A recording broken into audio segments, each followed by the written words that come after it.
প্রিয় শিক্ষার্থী, আসসালামু আলাইকুম। আজ আমরা শিখব নবম দশম শ্রেণীর বিজ্ঞানের এসো বলকে জানি এই অধ্যায়ের ম্যাথের খুঁটিনাটি। এখানে আমাদের সূত্র হচ্ছে, যেটার দরকার আমাদের F equal M A.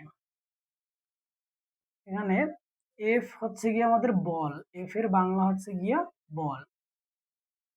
M M এর বাংলা হচ্ছে গিয়ে আমাদের ভর, এবং এর বাংলা হচ্ছে গিয়া ত্বরণ। এই এফ কে আমরা এফ এর একক মানে বলের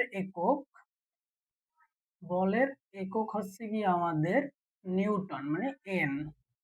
ভরের একক আমাদের কেজি, এবং ত্বরণের একক মিটার পার সেকেন্ড বা ms-2 মিটার পার সেকেন্ড।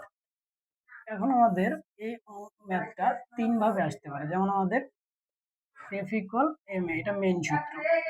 আমরা সেম এইটারে লিখতে পারি এ ইকুয়াল এফ ডিভাইডেড এম, এবং এম ইকুয়াল লিখতে পারি এফ ডিভাইডেড এ।